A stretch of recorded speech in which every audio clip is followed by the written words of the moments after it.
Thanks, Malika. A spectacular day in the Bay Area for a pivotal Game 3 in San Francisco at Chase Center as the Warriors try an inch closer to a return to the Western Conference Finals, looking to go up 2-1 on the Minnesota Timberwolves. But without injured star Steph Curry, Jimmy Butler must fill the scoring void, has a history of coming up big in these situations throughout his playoff career. A tall order, though, against a very talented Wolves team led by Anthony Edwards, the fourth leading scorer in the league this season, and the resurgent Julius Randle.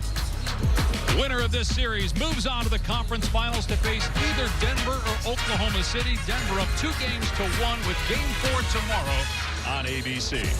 And hi, everybody. Dave Pash, Tim Legler, and Katie George. The Warriors have 4 more days before they'll reevaluate Steph Curry's hamstring injury. So he's not going to play tonight. He's not going to play Monday. May not play in Game 5. So a lot more on the shoulders of Jimmy Butler, known as Playoff Jimmy. But the Warriors' legs, they take play-in Jimmy because his best game with the Warriors was in the play-in game. They wouldn't be in this situation without it. We know the success Golden State has had since Jimmy Butler's arrival. The numbers back that up.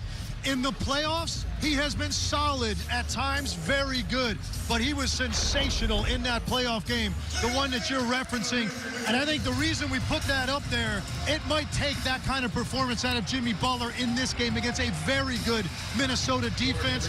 Jimmy Butler knows he can't just pick his spots in this one. He's got to come out aggressive, put numbers on the board. Question is, Dave, who else is going to be there to help him? With more on that, let's check in now with Katie. Well, Dave, ever since the Jimmy Butler trade, these Warriors thought that things were going to go extremely well, and it did. Now, without Steph Curry, Steve Kerr says everything has to be thrown out the window. That's why he played 14 guys in Game 2. He was searching for a new rotation. Now, he said despite the loss, they learned a lot about who to play with who and when.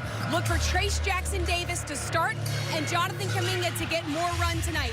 Kerr believes their energy and their athleticism can make a difference because it can't be all left up to Jimmy Butler. He's got to get help somewhere, Dave. All right, Katie, on the other side, Minnesota survived a scare as well with Anthony Edwards going down with an ankle injury in Game 2.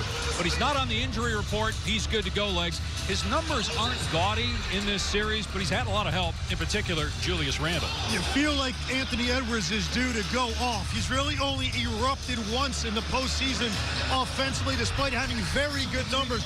You see the three-point numbers. That's really where he's come back to the pack. The attempts are down. The percentage is down. Feels like Anthony Edwards might be due for one of those big nights, but he has had a lot of help from Julius Randle. His co-star has been unbelievably consistent throughout the postseason, and I believe has actually played his best basketball in a Timberwolves uniform in the playoffs. Winner takes a 2-1 series lead with Game 4 Monday night. Game 3 from Chase Center. Lineups and tip-off next. The NBA Conference Semifinals on ABC are delivered by Chipotle. Real ingredients, real flavor, Chipotle. For real. And in part by Ford. This presentation of the NBA playoffs will continue after this message and our word